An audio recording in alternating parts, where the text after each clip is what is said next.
Good morning, everybody. Welcome to First Center for Spiritual Living. I'm glad to see you all here. Today, unfortunately, I have to broadcast from my office upstairs. I have a little situation with my leg. I'm glad to see all the callers on the Zoom today. And I've heard that we hit over 300 people viewing our classes this week, so that's really exciting for us.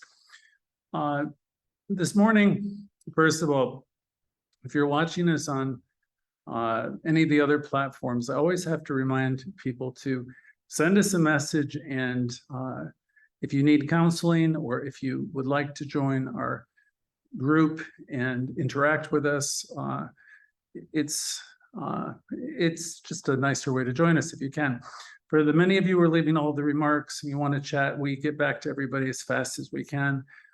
Send Jimmy your requests. If some of you have asked, how do you support the center? And any of our platforms give a multitude of options. And you can always send a check into the church, the center at 204 West 84th Street, New York, 10024. So without further ado, I want to welcome you all to First Church. First Church is an important place. Historically, this was the place of Raymond Charles Barker. He was our founder. He wrote several really popular books, one of which is The Power of Decision. And he was a colorful person, and he inspired many people. One of his students was Louise, who is the author of You Can Heal Your Life. And then there was the years after him, it was Stuart Grayson and Wade Adkisson and myself. But without a doubt, Louise was his most famous student. And because of our relationship with Louise and my teaching her material, presenting her material for over 25 years, a lot of people find us, and we're able to provide these uplifting messages about healing your life every single week. Thursday night, it's You Can Heal Your Life. So that's really a discussion every week about self-healing. And Sunday's a little bit different, but it's not altogether different. Louise said years ago, all healing is self-healing. So you have to think about that. We have the ability in our consciousness to do healing. We have the ability to have an impact on dis-ease. In fact, we understand that the things that happen in our life come to us to a large extent by virtue of our consciousness. So consciousness is a very important word. So things aren't as random as you think. It's the tendency of our thinking. It's not one single thought. I mean, I used to think every single thought was creating my future. And it is in a way, because all thought is creative. But as I've studied more, I understand it's the tendency of my thoughts. It's the overall pattern of my thoughts. If I'm a person who's got a consciousness that's loving and about connection, I'm trying to help people for the most part. If I'm really coming from that place of connection and I'm loving myself, that means I'm connecting with spirit, and undoubtedly I'm helping other people. And you can assess that also for yourself. Every Thursday night, at some point, I'll ask the question, what's it like being you? And it's an innocent question, but it's a question that's important because it invites the student of religious science to be a little bit reflective of what the general tendency of the thinking is. Because if your thinking is, for the most part, positive and uplifting, if that's your go-to place, that you're always seeing the good, if you're training yourself to live the affirmative life, that means I'm going to find the upside in every downside situation. I'm not going to see my life, I'm not going to let myself see myself as a victim of anything. There's a line that I love: I am not a victim of the world I see. So people have played with that idea, not that it's very much fun, but I'm not a victim of the world I see. Well, what that is really getting at in another book is if I keep on seeing my life from the vantage point of what's missing, what's wrong with me, or I could take it further, what's wrong with the world and what's wrong with other people, then I'm actually not practicing the teaching. Anybody can see what's wrong with everything. With our great minds and our analytical abilities, I'm always reminded of the Latin word for analysis. It really means to dissect and take things apart. And it's wonderful to have a good mind, but when we're approaching this teaching and the law of attraction, the law of mind, and the law of cause and effect, being right is overrated. The thing here is, what you're wanting to do is shift your consciousness so you can see peace instead of whatever it is that's bothering you. Where you're focused on dis-ease, you can focus on whatever health that you possess, whatever pattern of perfection that you know exists within you. So I have conditions. I'm not going to name them all today. Some of them have flared up this week, which made using the stairs a problem for a while. But of course, now we have technology and the show goes on. But you can focus on the problem that might be preventing your knee from working or whatever it is, or you could focus on your whatever the malady is. And if that is your focus, you're focusing more on the problem. What we'd always invite you to do here is to look past the problem. Never is anyone saying to be ignorant of the facts. Most of us are quite willing to go find good healthcare practitioners and doctors, but we understand that we have executive power. We choose the doctors. We decide whether we're going to follow their particular treatment. Sometimes we decide to find another healthcare provider. The person who is the decider in your life is you. This is your executive power. And if you live in close contact with your indwelling spirit, if you want to call it that, there's going to be something within you that's going to represent itself as a hunch. You're going to know if this is a good situation for you to pursue, or maybe you're going to make another decision.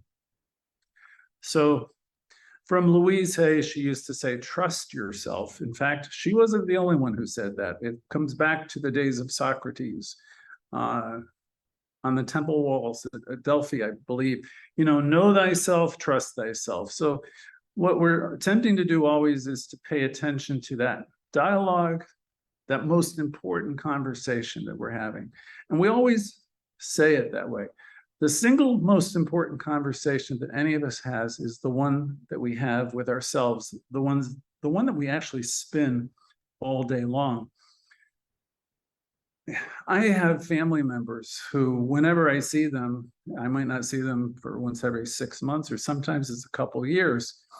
And I quite easily get into the same conversation with them. And they live in rural areas, and they're really talking about the same things that they've always talked about. And, people live their lives that way, and that's not necessarily good or bad. It's just what people do. When you come into a teaching like this, you learn that you have power. And what does that mean? Well, see, you learn here that you are one with the one. You are an individualization of this power. You're part of God. If you don't like the word God, you are an individualization of this source energy. And what it has to use, you have to use, maybe on a smaller level, micro and macro. But whatever God is, you are. And your thought is creative. And you are one with this power. All of us are. And as we think of that connection in science of mind, we understand that you are as the universe created you. You are created whole and perfect. And you're given amazing skills and opportunities to use in your life. The problem, if you want to call it a problem, it's something that happens to all of us, is we're raised by people, we're raised by families in different cultures, and some of us are raised by grandparents and other parents, and some of us have not had parents, and but we've been raised, we grew up, we've been given a lot of information that helped shape us. And whether that was great or whether it wasn't so great, I'd have to think it was good enough. If you're listening to a call like this, you at least brought yourself to a place where you're open, and you're receptive to learning and growing and expanding. So when you come into a teaching like this, first of all, we're going to realize that this isn't a place where you learn how to get saved from some power above. This is a place where you realize that there is one power, one energy, and that one power and that one energy is filling up this room, my office. It's filling up the sanctuary below. It's filling up all your screens and your living rooms, and this energy goes out into the world, and it's a part of everything, and it's a part of everyone. When we greet people, if you have this consciousness that I'm connected with Source, then you very naturally can greet people and say namaste, because you're going to basically be acknowledging, I'm connected with God, and I'm seeing that in everybody. Namaste. So I see you all on the screen. I'm going to be thinking namaste. Celia and Patricia, and all these wonderful people are, beings of light. I was told we are points of awareness within the mind of God. Points of awareness, and we have tremendous power. The problem is that people, they don't realize that they have the power that they have in the first place. One of the first things I learned when I came into New Thought, I don't know if it came from Barker or Dr. Holmes, was that there is an enormous account downtown with my name on it. And of course, that would be true for all of you. There's a spiritual bank account with unlimited good that you can draw upon. And that good can be in terms of the accomplishments you'll make in the world. It can be in terms of your relationships. It can be good in terms of your prosperity, health, and happiness. All of the good that's available in the world is available to every one of us if we learn how to draw upon it. Louise Hay would say it in different ways. Dr. Barker talked about our need for bigger buckets. And he said, we need to have bigger buckets, because if my container is, I only deserve a little bit. You've heard people say, well, I don't need much, and I just want to get by, and I only, and you hear it. This is a teaching that will give you a little, or it will give you a lot, or you can have a consciousness where you're connected with everything and everyone that's good, and what you'll be doing is, David Walker used to say, is you have that consciousness that I'm open to all good things everywhere. You're opening up avenues in mind everywhere. You can be receiving good from all kinds of people and situations, where every door you open is an opportunity and every encounter is a holy encounter, because that's really the truth. If you're living from a place of that kind of connection, you really will know that the person you meet in the next room, when you say hello, it's a holy encounter. You are meeting an aspect of God right in front of you. See, that's God meeting God. That's you coming from a place of connection and realizing, I am one with the one. I am the son, the daughter, whatever you want to say, of the Most High. I have that connection. And when you remember you have that connection, then there's nothing and no one that can defeat you, because you're rooted in that self-knowledge that I am as the universe created me. I'm one with the Father. I'm one with the Mother. I'm one with this energy. And that kind of awareness is mind-boggling, because if you stay connected to that, you're going to be lifted out of the multitude. The multitude is going to be thinking of the problems, inflation and food prices and the divisions in America, the divisions in the world, and they're going to be worried about everything. And that's what people do. It's not that anybody's bad, but the thing is, if you can pull yourself out of that and spend more time contemplating that you are one with this energy that supplies and it supports, You can learn to put a demand on that energy for greater prosperity, improved health, an awareness of perfect patterns of relationships. There's a pattern in you where you recognize that you are loving and you are lovable, and that you deserve to have wonderful friends and wonderful relationships. And you can know there's a pattern in your life where all things are working together for the good. So when we talk about looking away from conditions that are unpleasant, that doesn't mean we're looking away from facts. But really the suggestion is very strong that you don't dwell on the problem. The old-time transcendentalists, the whole word transcendentalist, is you're looking across, you're looking beyond. You're aware of the situations that are going on, but you're looking to the greater good. And even when the things are tough, because we all go through challenges, every one of us, I've heard many of you this week, one of our members has had a kidney transplant recently, Victor, and he's in our prayers and he's doing well. Ask Jimmy, there's a GoFundMe page for Victor, anybody who wants to help him out. That when you're going through any of these challenges, we want to realize that we're connected with Source and that there's a perfect healing pattern in operation in us right now. We're connected with Source and we're drawing to, all things we're drawing to us right now are for our good. And when it doesn't look good, your challenge is to see the good that's there anyway. I loved Edwina Gaines. You hear me talk about her practically every third week, because she trained me when I was a young person to keep seeing the good or the God. Those are your two choices, to see the good or the God. Whatever is happening, however challenging it might be, to see the good or the God. That's the job of the practitioner. If we're working it right, we don't get snagged. I think of a fish hooks always. I chomp on, when you bite onto a story and somebody's like, got you, and then you're off to the races because you bought into a story, and then you're in some version of somebody's done something wrong to somebody, or somebody's done something wrong to you, or ain't it awful? And and then here you are, son or daughter of the Most High. And that joy and that beauty and all that, just all that wonderful sense of perfection that could be yours, you've given your power away. I remember going to a ministers' conference 20 years ago, and I think it was Candace Beckett, one of the presidents, RSI. She did a skit on the stage, and the whole skit was basically how day by day she was giving her power away.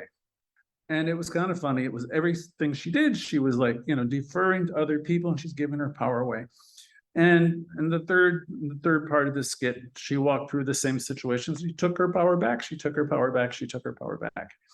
I'm also reminded of a poem that we read oftentimes, which was "She Let Go," and I don't have it today because it's downstairs. But it's just out of the blue, one day she just let go. She didn't consult anybody. She didn't go to her day planner. She didn't do anything except she just let go of the fear. She let go of the worry. She let go of it because she's learning to love herself. She's learning to love herself, and she's understanding that everybody is doing the best that they can with the information, the understanding, and the awareness that they have. See, if we can get ourselves to the place where we're really holding the world harmless, what we're coming to then is we're really developing a little bit more self-mastery. The mystics of old, and there have been a number of them, people call them avatars, mystics.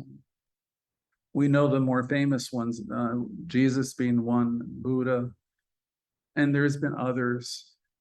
They were never too troubled by what was going on in the world, because they would say in so many different ways that my kingdom is not of this world. They want to be about the higher purpose. People who are focused on spirituality understand that all of us are people. We're evolving, okay? And all of us, we're messy. We make lots of mistakes. Bill Tolliver, who's one of my great teachers, used to say, it'd be good if you can just think of this like it's a schoolhouse. And you're here to learn, and you're here to grow, and you're going to get all these lessons. And some of them will be ouch, and some of them will be just a nudge. And he said, the lessons keep coming in, by the way. He says, you don't ever really totally graduate from this school called life, because you're here to experience growth and encounter new things, new people, new opportunities. And I know there's a lot of people who are scared to heck of that. There's a lot of people who really want everything to stay the same. They want to have their neighbors be the same. They want the house to be the same. They don't like people to change the colors. They want to eat the same foods. They want to make sure that the boyfriend or girlfriend never leaves, and they don't want the kids to go away, and they really want everything to be the same. And I remember being like that too. So, I mean, I can relate. But the thing is, I'm older now, considerably older, and I can promise you, it doesn't work that way. Change is always happening. I don't tell you that you have to like it, but I will tell you, some people say they love change. I will never say that you have to like it. But one thing about it, it absolutely is the truth. It's a constant. I remember my Greek philosophy, Heraclitus. He was a pre-Socratic, and he said, you can never stand in the same river twice. So I thought about that for a long time. I thought, sure, I can. But the fact is, you really can't, because if you go there and you stand in this water, you know, the whole thing is changing all the time. I mean, you can't stop it. And once you start to realize one of the many secrets of life that we talk about is learning to go with the flow. I learned that originally from 12-step programs where they told you, let go and let God. Because everybody was hanging on, right? They used to call that white knuckle sobriety. White knuckle sobriety would be, you're hanging on, and you want everything to be the same. You get the white knuckles. You're trying to hang on to people, places, and things, and nothing ever is the same. God will always be God, and you will always be a son of God. You will always be a daughter of God. You will always be one with the one. You will always have power to use. And you're always at choice. So in this teaching, I just said a lot of things. You're always going to be one with the one. You're always going to be a part of it.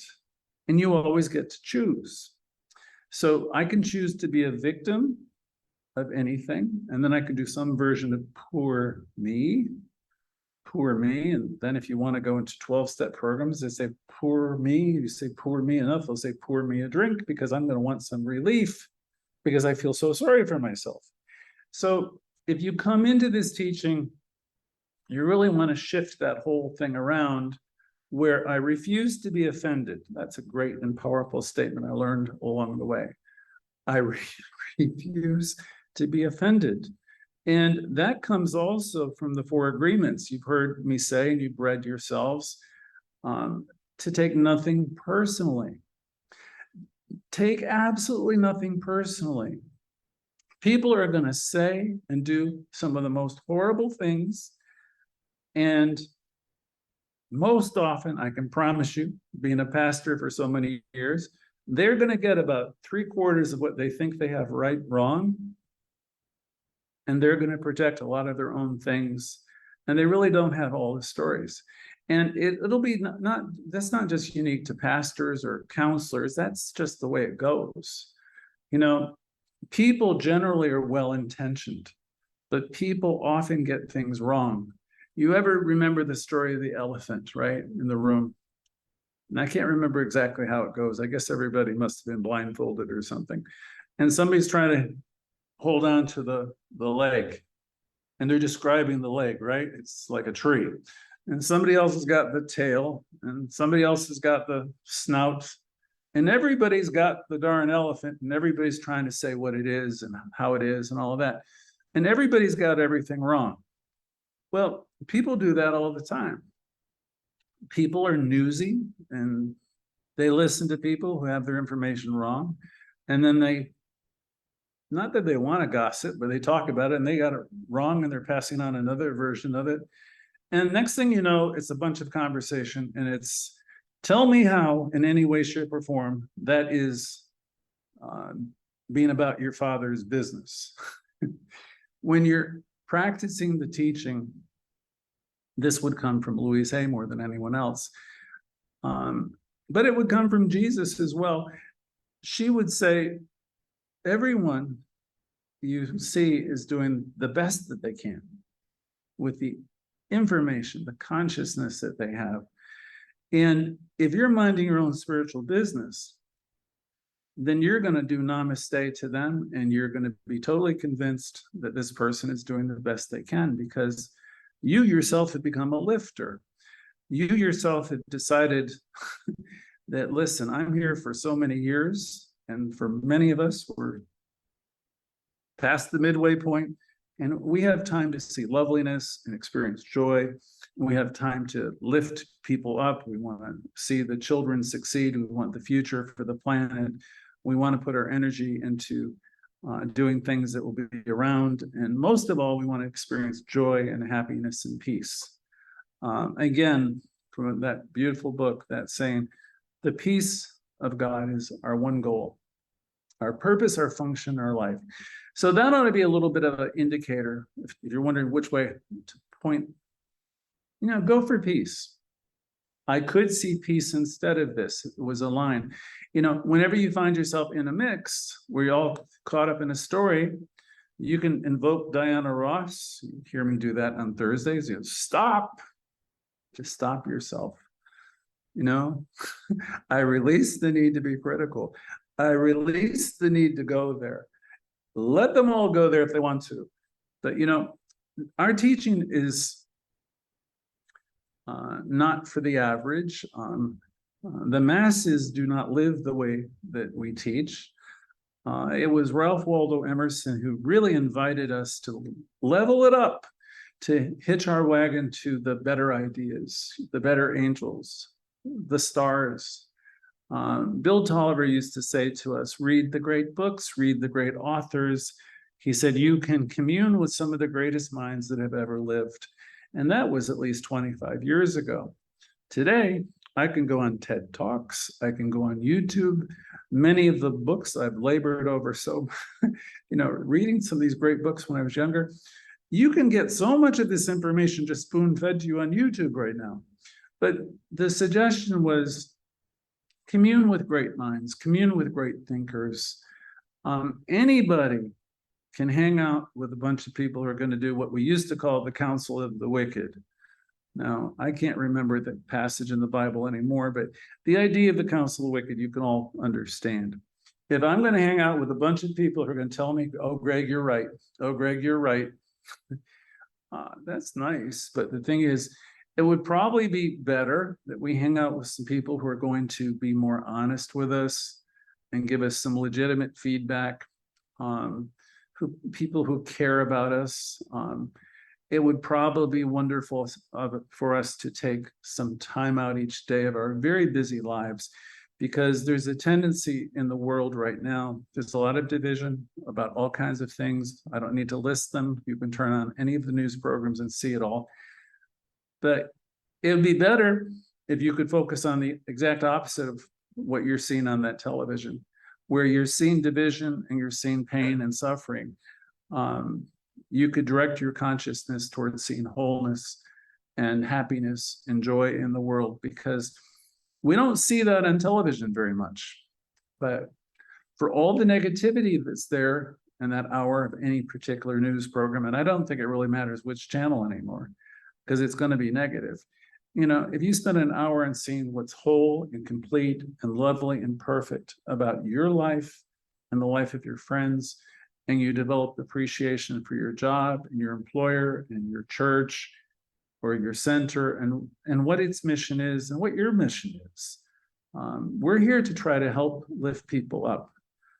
We live our lives trying to be lifters, helping people up. I don't know. There was a point in my life where I was pretty good at diagnosing problems. I told you that story before, because you learn as your therapist, there's a manual out there where you can diagnose every malady that exists.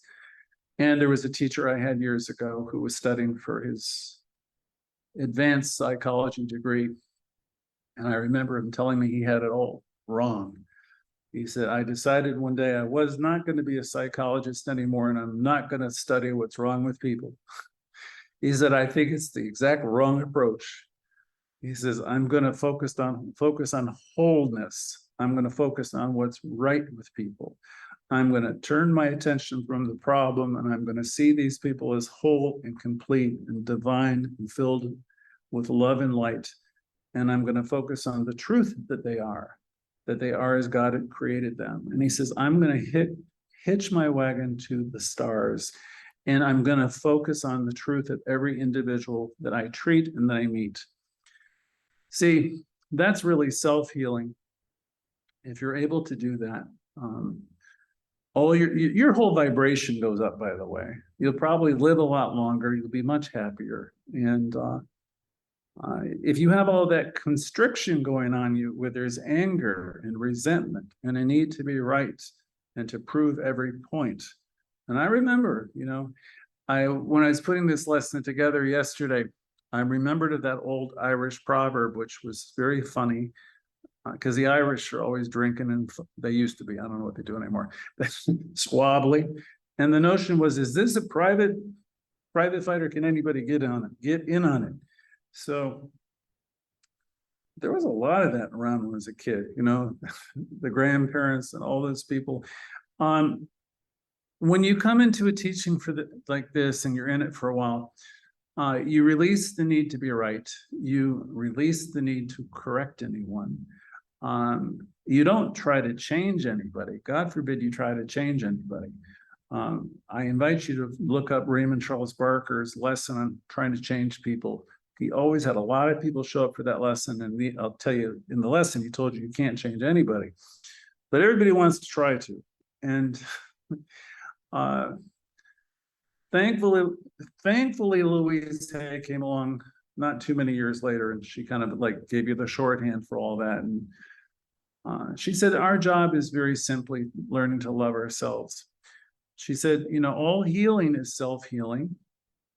When we change that inner dialogue around, which we talk about every Thursday night, when we join in that conversation and we really start to reflect, it's like we do an inventory like they do in the 12-step programs. We reflect what the conversation's been like all day today. It's Friday or Saturday. Or you might even reflect, what's the conversation been like this week? And ask yourself the question, has it been life-giving? See, if you're living with a little bit of reflection and with a determination to alter those conversations, then you're going to become empowered. You're going to drop that stuff. Solomon, who's a member of the center, he's got multiple degrees in addiction. I only have one. He's doing a spiritual group now for the men. We'll do something else for the women, or we'll maybe do something for everybody, but he's a specialist in addictions, and he's really good at getting people to start to understand that they're creating their own lives. And a lot of times when people are in pain, they reach out for a relationship, maybe not a great one, but somebody, they want to have somebody there. Or it could be alcohol, it could be drugs, or they want to control somebody in some way because they're feeling powerless. They're feeling like they're not enough. And so there's relief in the alcohol. There might be relief in smoking, whatever they're smoking. Some people, they can alter their mood with gambling. They can alter their mood with a lot of things. Lots of 12-step programs. Food is another one. People, use food to cope. So they eat different things maybe that aren't, nutritious or too much and all of that.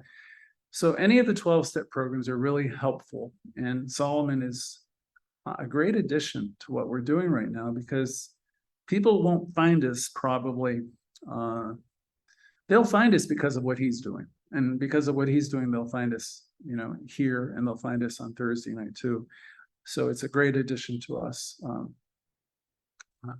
We want to get past the problem, because The problem we're talking about usually, which is going to be our boss, our girlfriend, our boyfriend, the economy, or what's wrong.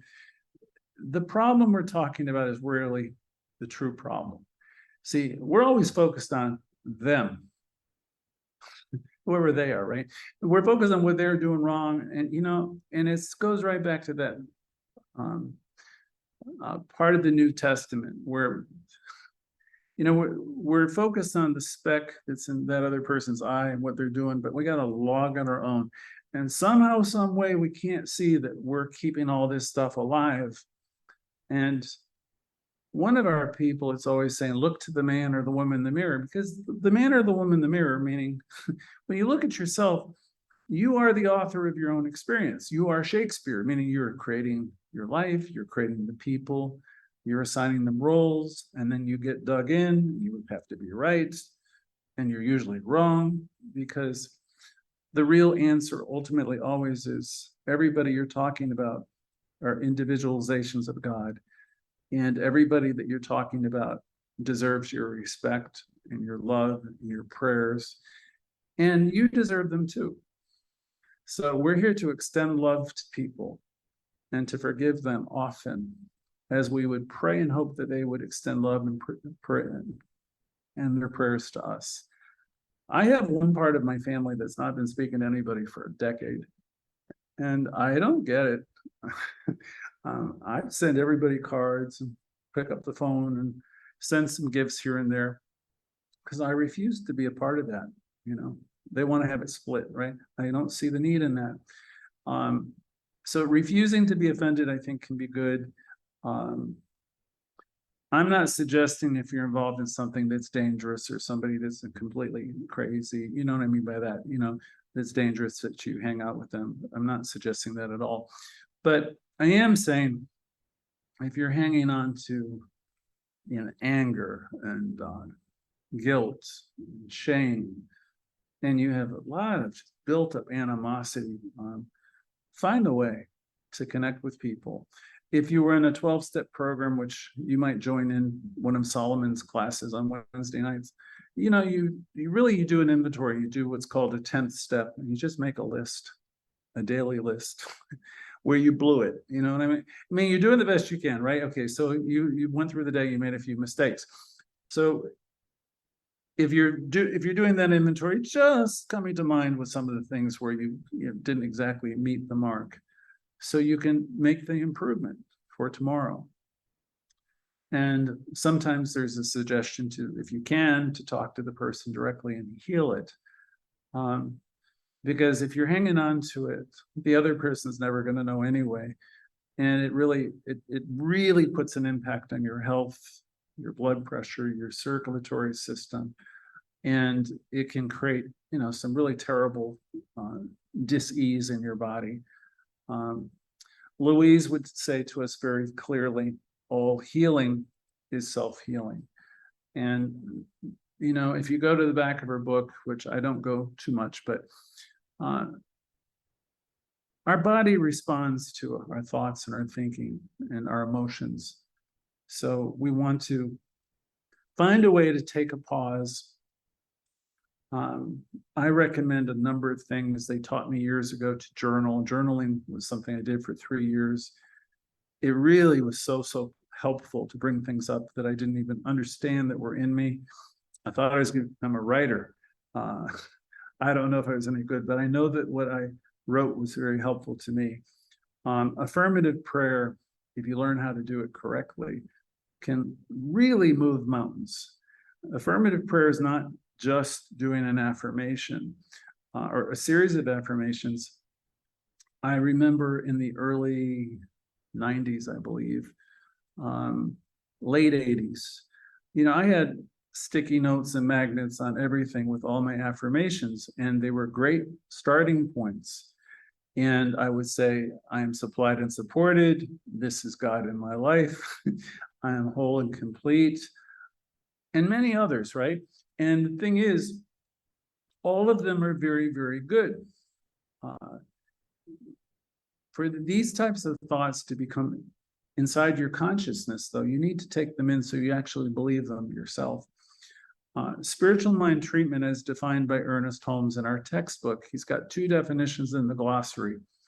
The one I always quote is, if you're doing affirmative prayer properly, it's the time is the art, it's the method of ridding this negativity, this negation from you. So there it is, the time. So you could do it in a minute, but probably not. The art, okay, there's a way you do it.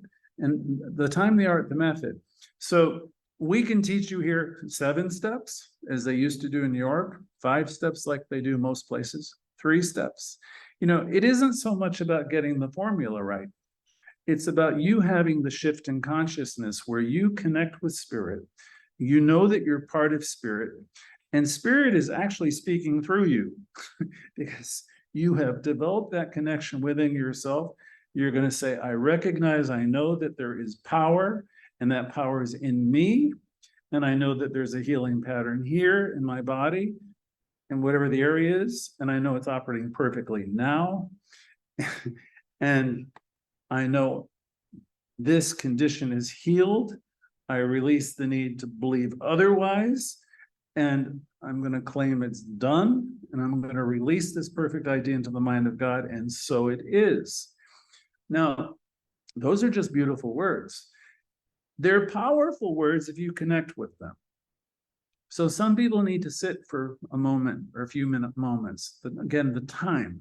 It might be 5 moments. It could be 2 moments. It could be 60 seconds. Whatever it is for you to really make that connection. And then when you speak in your heart and your mind, I recognize and I know that there is one power, one energy. That power is mine. That power is in me, operating through me now. I know there is abundance. I know that abundance is mine now. I release the need to worry about financial challenges. I know I'm supplied and supported now. I'm grateful for the knowledge I have and of the supply. And I release this word into the mind of God, and I know it is so. So again, when you do it and you can sense it and you feel it, watch out, because things start to happen. And it was told to me early on, you have to have some passion. Rev Wade used to say there needs to be a feeling in the treatment. Years ago, we used to say shift happens. Of course, there were all kinds of bumper stickers on that. Shift happens. What it really means is if you take the time, you take the effort to do what I just attempted to describe quickly, you know, if you really get there where it's more than mere words, where you can actually feel it, what you're going to do is open up avenues in mind where you create the healing. It's just, you'll create the avenues so it can happen. Your good actually comes to you. The kingdom of God is at hand. It always has been, but you know, we don't see it because we're like the horse with our blinders on, because we think, poor me, and this is all I have, and this is, you know, you tell yourself all these stories. So we really want to release the need for the stories of lack and limitation. We want to embrace the bigger ideas. We want to hitch our wagon to the stars. We want to know the universe is giving us and sending us all green lights. We're here to love and be loved and enjoy life. And we don't have time for the mess. We don't have time for the pain. We release the need for all forms of that, and we wish people the best. We really understand people are doing the best they can, and we have empathy, but we don't have to go there. You know, if you've been given the gift of this consciousness that's got you in this teaching, then stay with it. Stay tuned in. Really easy to forget this stuff. I've said often this year, you know, these classes, Thursday, Sunday, are like insurance policies. You might say, oh, he's going to say the same thing again. I probably will, or some version of it. But it's the kind of thing that we always need to remind ourselves of. Also great are the Louise Hay audios. Everybody for the past 25 years has been listening to them several times a day. Go to our Facebook page. All our lessons are there. You can watch them 24 hours a day.